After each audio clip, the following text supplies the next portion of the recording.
Hi, everyone, and welcome to the Crystal Method. This is not a child appropriate show, so please, unless I say otherwise, don't let your children watch this. They don't need to hear this. Um, Today's show is very, very important to me because today's the day that I tell my story.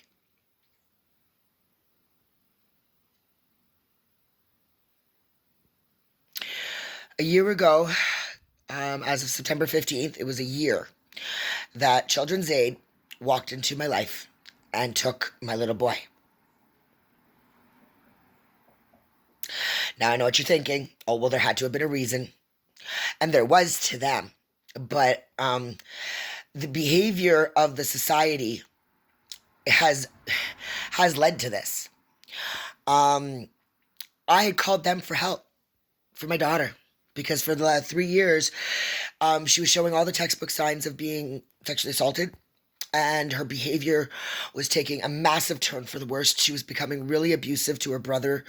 And in a heated argument one day, I told her to get out, and she did. She ran away. I had asked CAS for help on many occasions, and they did nothing. Nothing.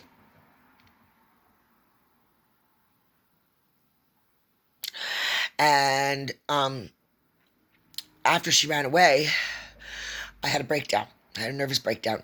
For a month, I had started being abused by my 3 teenagers. They say you can't take it personal. You try not to. When every day you're getting cut down. Every day you're being called names. And pig, cunt, slut, whore. By your own children. That takes a toll on somebody. And at the time, I wasn't medicated, despite my begging and pleading to please get me to my doctor because we had no way of getting there. We lived out in the country. TAS just, oh, we'll do it. We'll get you there. They never did. Not once. Not even a bus ticket. So, the night of my breakdown, I made sure my son was safe. Grandpa came and picked him up. He wasn't exposed to any of this. Well, maybe me crying a little bit, but nothing, drastic.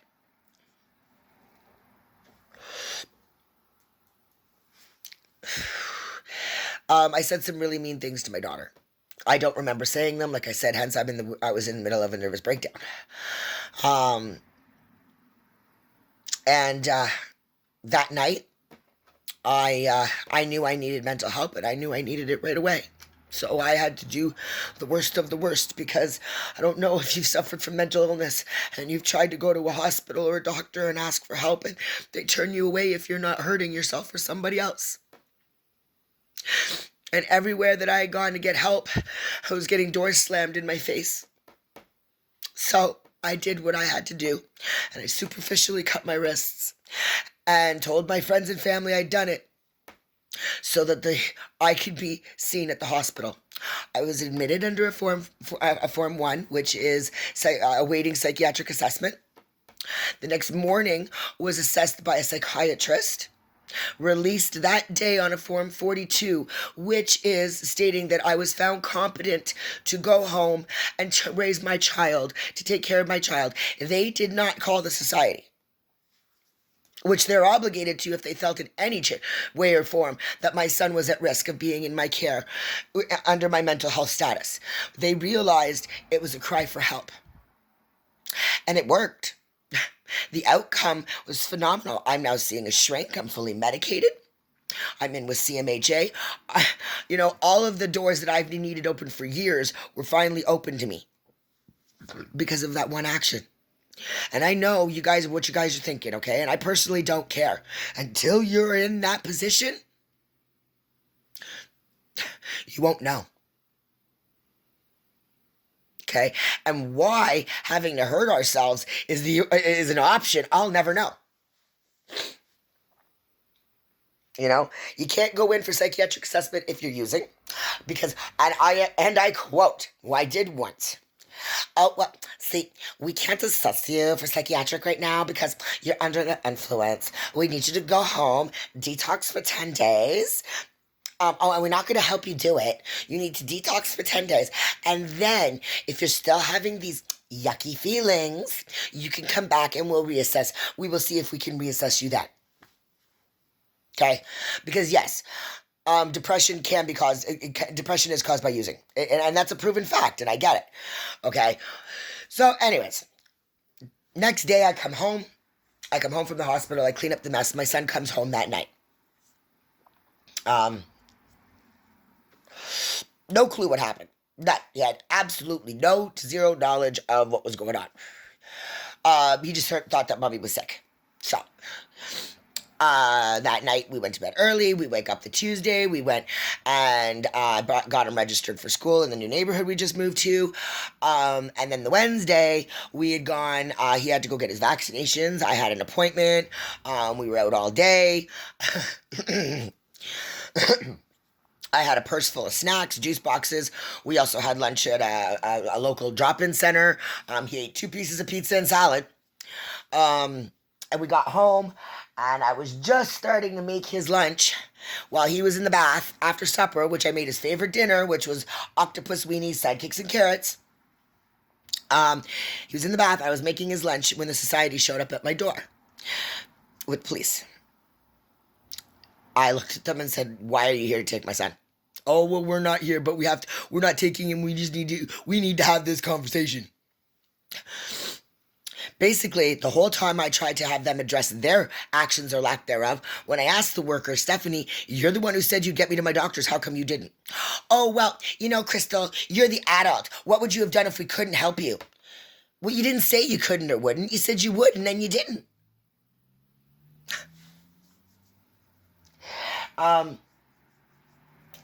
So anyways, they told me that if I voluntarily placed my son in the care of the grandparents until they could tell that for at least a month, until they could see that my medication that I was on was working, they wouldn't file protection orders. Guess what? They lied. 2 days later, I get the phone call that they're filing a protection order on my son. For what? And then I got the big red book, as we like to call it, which is what the booklet that CAS gives us to, with all of their concerns in it. Now, that still didn't give me the exact reason why they took him. All I got told was, "Well, Crystal, we can't have you going and threatening to kill yourself." I explained to them that I was already assessed, and I gave them the copy of the Form 42. That didn't matter. And anytime I tried to address what was going on, I got asked, "Do you want us to call the crisis line? Do you want us to call the crisis line? Do you want us to call the crisis line?" So I voluntarily placed my son with the grandparents. During the ride to the grandparents, they completely coaxed the conversation out of him. Not understanding, they asked him to gauge. One of the ones was, when mommy hits you. Well, I don't hit my kids. I spank my son after, I've tried everything else, and that's usually only if he was getting physically aggressive. He would get 3 schmucks to the bum, sat on the bed, and told he wasn't allowed to come off until he smartened up. Then I'd go outside and cry, because I just spanked my kid, and I don't like spanking my children. They asked him on a gauge to 1 to 10. Can't do that with a child who's dyslexic. He doesn't understand the concepts of 1 to 10, because his response was 1,000. Okay. Then they said that he hadn't eaten anything that day other than hot dogs, which was a crock of shit.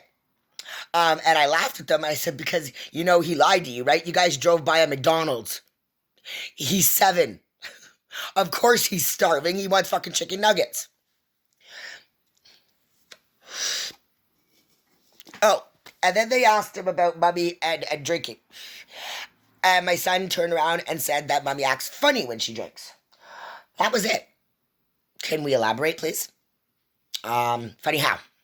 Funny, scary, funny, happy, funny, funny, different. There was no elaboration there. None whatsoever. And then it dawned on me why. Because then I got the big red book. And I came to find out that during my breakdown with my daughter, I had said some really, really harsh things. And they broke my heart. Because I don't talk to my kids like that. I never have and I never will. And I didn't... I'm the one who has to carry that guilt. I do, to this day. And Hope, if you're watching this, I do truly apologize for that, honey. I can't take them back. But I can make sure they never happen again. And I have done so. Now, in that big red book, I discovered that lying to pad their case against me isn't against the rules. A perfect example of what I mean by padding is there was an incident in the book where I had years ago. This was years ago. I think it was Hope was only like 2. I had gone to the hospital with a migraine. I'd had kind of a dinner party that day. Had a few friends over. Wasn't drinking much. Had a couple drinks. And smoked a couple joints. Nothing big, right? And there was sober adults there. There was lots of kids there. And after everybody left, there was just me, my buddy, and my daughter. And we were sitting there watching a movie, and I had a migraine come on. And I have to be careful with those because I have a very rare form of meningitis, and the first symptom is a migraine, which usually ends me hospitalized for 5 days. So, I find childcare for Hope. I go to the hospital.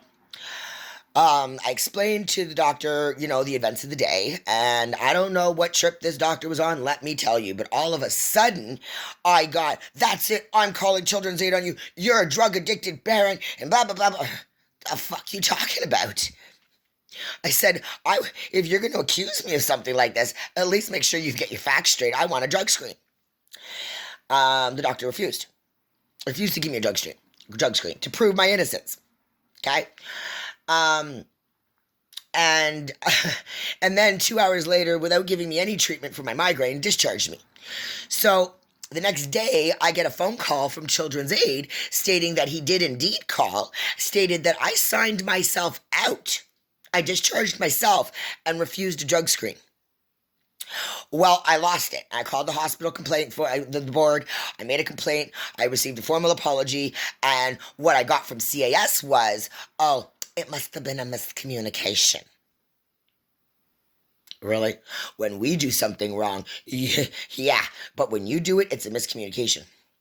So, now, in the file, it stated all of this happening, but then at the end, where it stated that Dr. Steele mentioned, she's got an extensive history of mental health issues and addiction issues. How would he know that when he's never treated me for mental health issues? He's an emergency room doctor. Padded. And it was done a few times in the file. I'm almost tempted to go get the big red book and just go through it, but no, that will take forever with how many lies this is like. But that was just a perfect example of how they stretched the truth to suit their purpose. Okay? So, that being said, I've been fighting in court for a year. Now, after they took Carter, they literally ignored me for 4 months after. I spoke to my worker twice. I still didn't know why they were taken or what their expectations were. Nothing. Not a fucking thing. So I got ahead of the game and started doing things that I knew that they'd, that I know the basics that they would be looking for.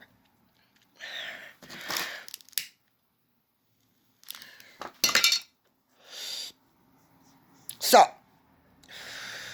after about 4 months of being fucking blatantly ignored, I got on the phone with CAS. I said I wasn't getting off the phone until I spoke with supervisors. Was on the phone with the supervisors for 2 hours. They finally agreed to give me a new worker.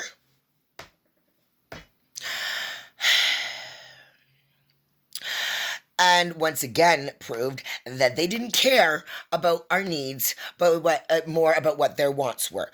And one of the court appearances with my new worker, they wanted me to do what they call these hive meetings, which is where they get all of your supports together in one room every couple weeks and discuss, what their concerns would be, even though they don't have any. That's the other thing. Nobody has agreed with this. Get this possessed piece of hair. But so yeah. I told them that I wasn't capable of doing these hive meetings, that I tend to panic in situations like that. And that, I have a rare illness that's triggered by stress, and that I was concerned that, putting me under that undue stress could trigger it. They ignored me, forced me to do it, caused me to have a panic attack that lasted 3 hours and almost hospitalized me. Once again, I was on the phone. I lost it on my worker. I screamed at her for 3 hours, or an hour and a half, lost my voice. Now, in doing so, something positive came out of that, because that's when my visits, due to the COVID-19 pandemic that had been over video call for the last month and a half, were reinstated, and they were unsupervised. It took me having to threaten them with a fucking lawsuit to change things. They didn't assess my mental health. They hadn't assessed anything. They didn't care about the fact that, I was seeing a shrink. They still hadn't, nothing. I signed all the consents, and they hadn't picked up one phone to talk to any of my supports. Not one. And this new worker, well, she pretended to listen, but still did absolutely nothing. So now we're at the 6-month point. My visits are still every 4 hours at the grandparents' place, supervised, with no moving forward. Nothing. So then I get switched to a different worker. Now, and as much as she's a good kid, I'd like to know how any of these workers were qualified enough to assess my mental health or my addiction issues when they have zero education on them. None. 30 years old, fresh out of college, no fucking kids, gonna sit here and come and tell me how to...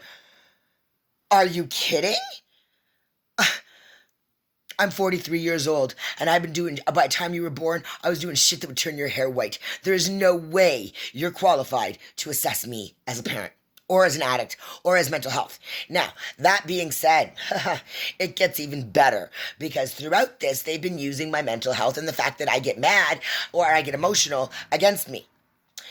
Until last court date, they hadn't even bothered to ask what my fucking diagnosis was, what medication I was on, or what the side effects, or how my issues affected me. I have PTSD, split personality disorder, social anxiety disorder, and general anxiety, as well as manic depression with suicidal ideals. Okay, I'm on olanzapine, Adderall, and Zoloft. One's for depression, one's for mood disorder, one's for it's an antipsychotic. So, so now I'm fully medicated, I'm seeing a shrink, I'm doing all of this, but yet they can still use my mental health against me. I called it out in court last time. No. You want to tell me how you're mindful of something that you haven't even bothered to educate yourself on?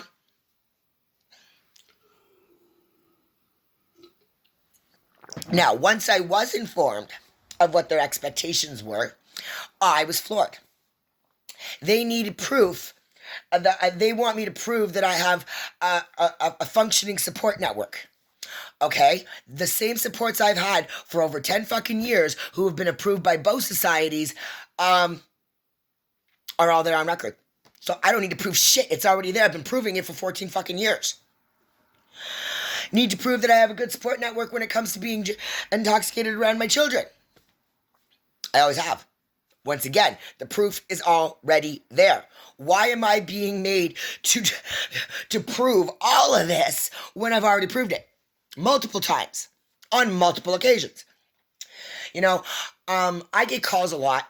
People call CAS on me a lot because they're pissed off at me because I'm a tough cunt and they're too afraid to come and face me.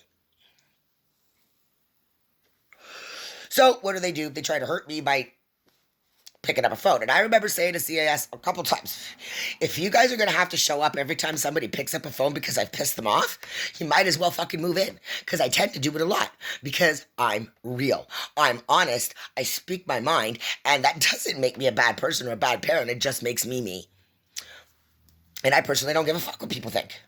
Don't ask my opinion if you're going to want to like it. Plain and simple. So, even when I stated that this was already on record, I've got file closure letters this thick. I have never once told them that they weren't welcome to the information, that, they've pulled my kids out of class, out of school, out of everything to talk to them. Not once have I ever have they ever had any reason to believe that I was a physically or emotionally abusive parent. And my kids didn't show any signs of it. Proof is in the pudding. I'm sorry, but you don't get kids like mine from being what they're accusing me of.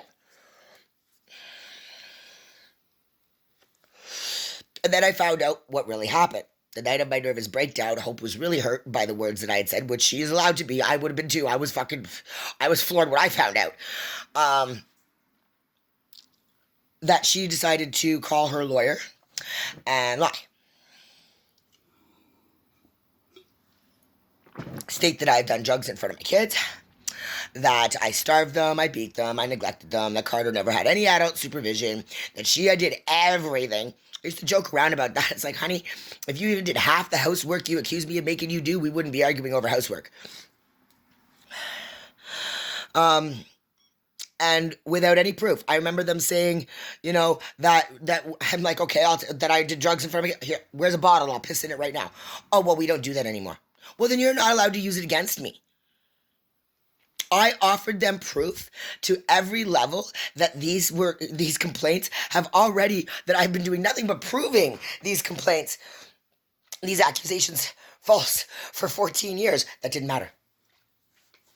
The fact that I had proof didn't matter.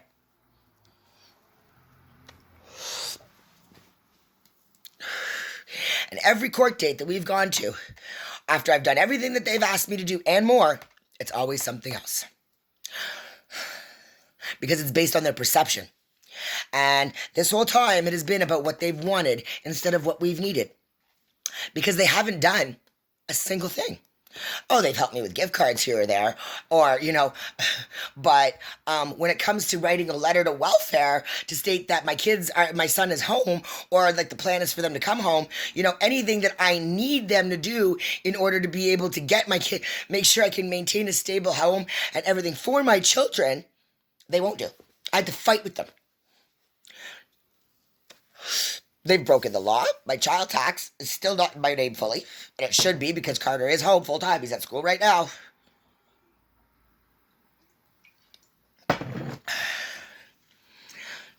They've done nothing.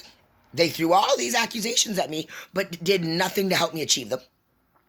And no offense, Penelope, neither did you. That's my lawyer. She's a useless tit. And, I said the last court date, when is it going to be enough? Every time we come in, it's one thing after another, after another, after another. And now, despite the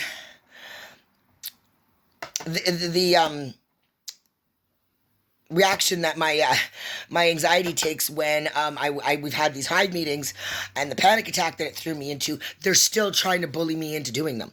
They're not taking my mental health into accountability, and I've explained to them, my anxiety doesn't answer to your policies.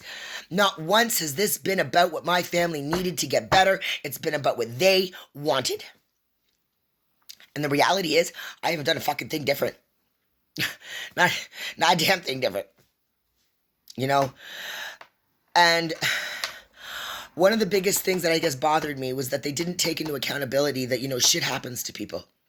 We had a really bad year that year. We were bouncing around in the emergency shelter system because we were forced to move back from New Brunswick, long story. But yeah, they did, and that everything that I would normally, like all the resources that are out there that was supposed to help us, didn't. And including the society. And now, it's a year later. Nothing's been done to help us. My son,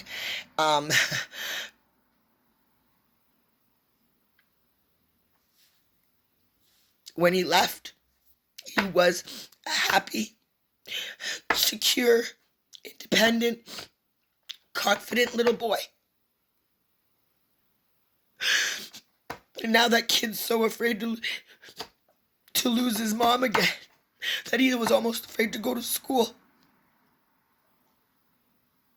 He's got a nervous twitch. He won't sleep in his own bed. In his own room, he's afraid to leave my side.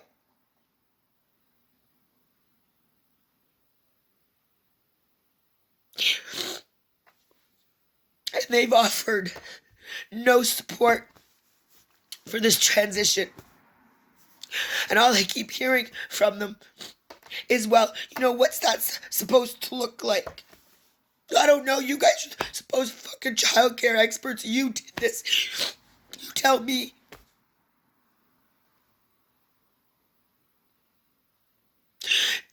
It's like they handed me back my son and said, here you go.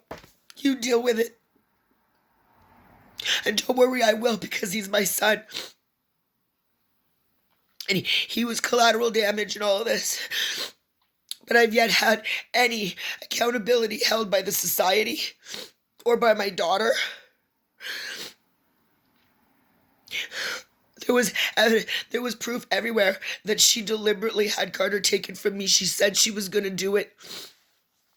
I offered up the text messages conversation that I had with her that day, and her saying she was going to do it. That doesn't matter. Didn't matter.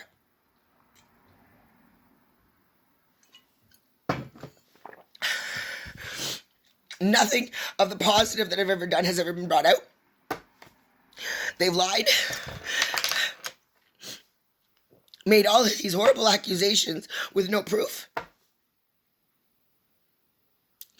Haven't offered any sort of insight or help or even a finger to point in the right direction.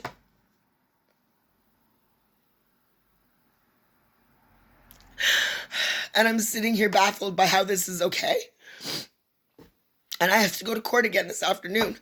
And now they want to force me to do something else that I don't agree with. And I couldn't believe my worker's statement yesterday when she turned around and said to me, they're concerned about forcing my daughter to take accountability for her actions, the impact that it could have on her.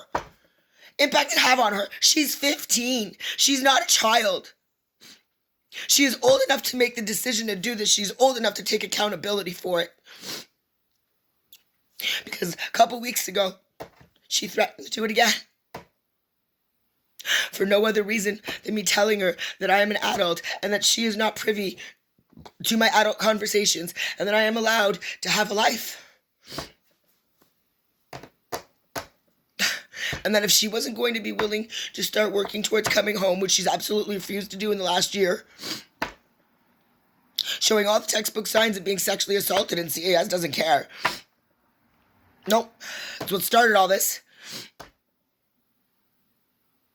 Not once have they acknowledged that I'm the one who asked them for help.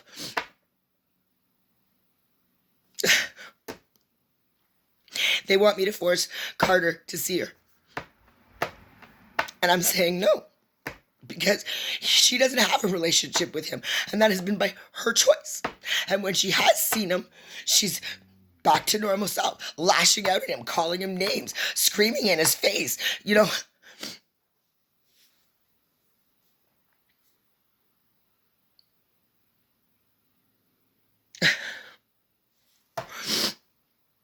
This has not once been about what we need, but about their perception and their wants. I've been bullied. I have been knocked down. I have been called some horrible things.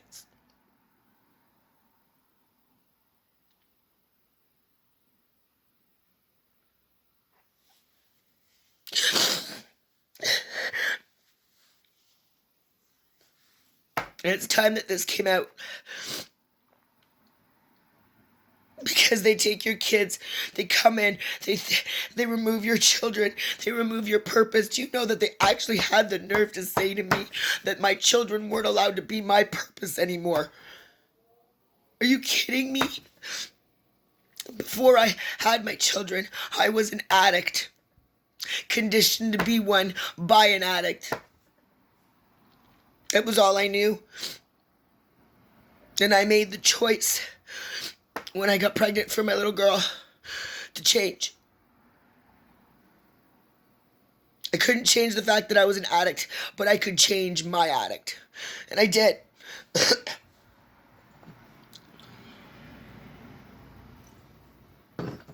So being an addict was no longer my purpose. Taking care of her was. And then Carter came along. She saved my life. He completed it. And being a mom has been my sole purpose for the last 14, 15 years. And you want to take that away from me because of the words of a very angry little girl who has since lied even more and made some very, very harsh accusations, which in turn could have seriously impacted the one person in this whole situation who's done nothing wrong, and that's my little boy. She accused her grandfather of grabbing her boob, and if CAS would have listened to that, had believed that accusation, Carter would have been ripped from them too. And I still don't understand how any of this is okay.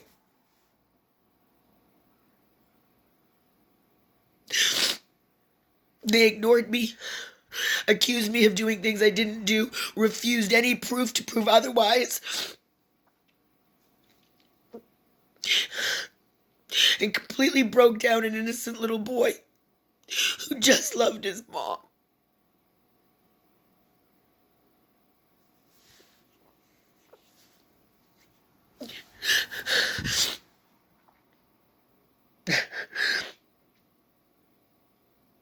And the courts agree with him. I keep being told, don't dwell on the past every time I bring up the CAS's actions. Well, what else am I supposed to do? Because he may be coming home, but that doesn't give me any sense of security that they can't just come and do it again. And my little boy lives with that fear every day.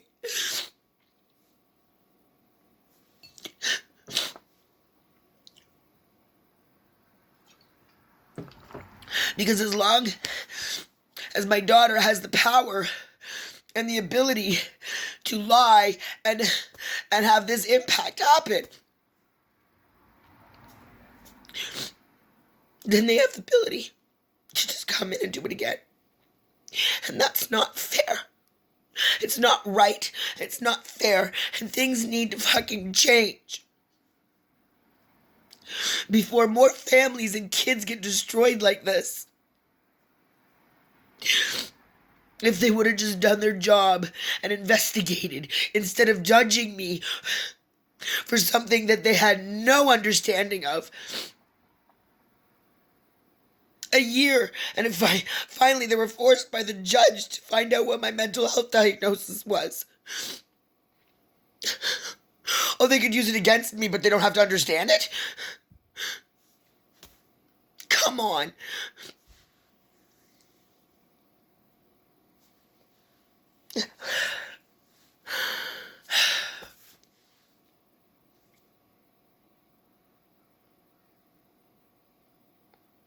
Fact of the matter is that we didn't deserve this. We needed help. I needed help communicating with my daughter, getting her where she needed to be because she wasn't okay. And instead of getting help, got judged for something they had no knowledge of. I'm sorry, but no, you are not qualified to assess somebody like me.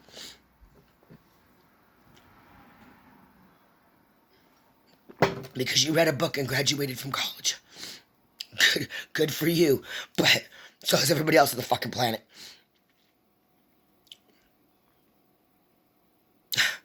Last time I was in court, the lawyer asked me, about how they were concerned about the impact of my emotional outbursts have on my kids. And I said, well, first off, okay, I educate my kids. My kids know my mental illnesses, what they do, how they what they cause, and how to react. And they know that it's not personal. They know that it's not directed towards them. For panic attacks, when my kids find out that they see that I'm starting to have one, they will go grab my cell phone, my earphones, and put on the song that I use to bring my panic attacks down.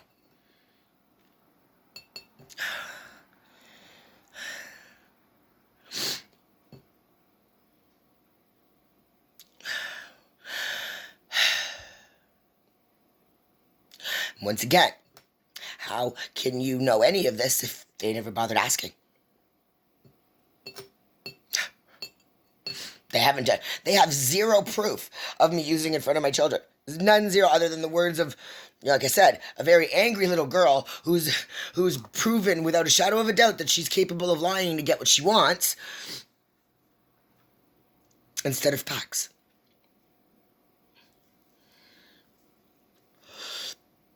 It just is. Because she says so. And now they're concerned about what forcing her to take accountability for her actions may do to her. Look what they've done to us.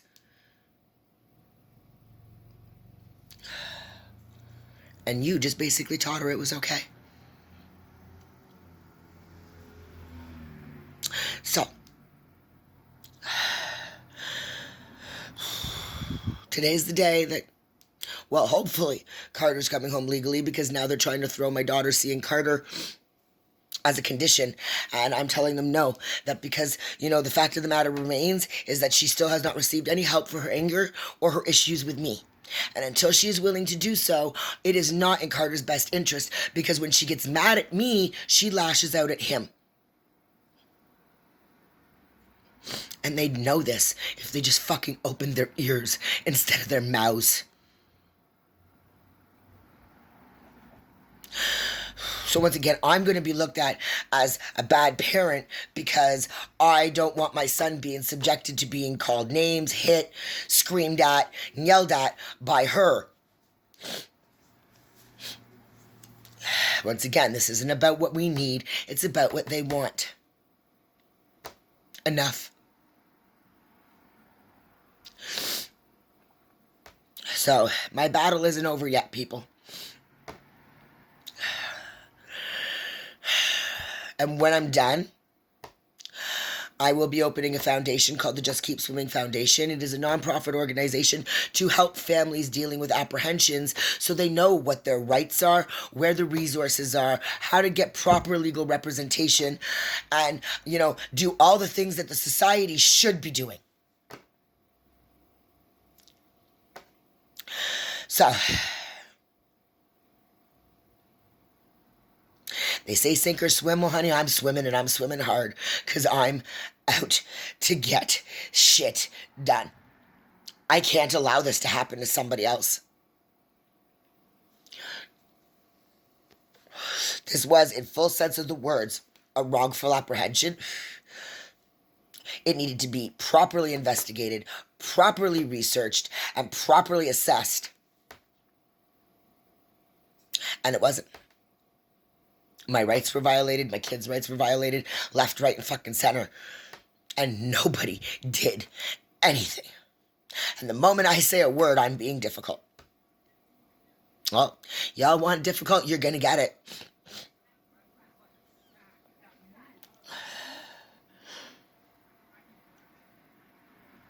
Because the reality is if you can take my son once based on false perceptions and fake fucking opinions, then you can do it again.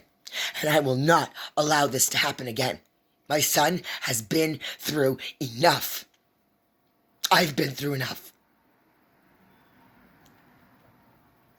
They don't care about the impact of tearing a child away from his mother has. They don't. They don't. They don't want to see it.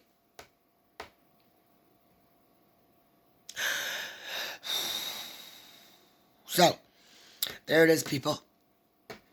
If you have any questions, I'll be glad to answer them.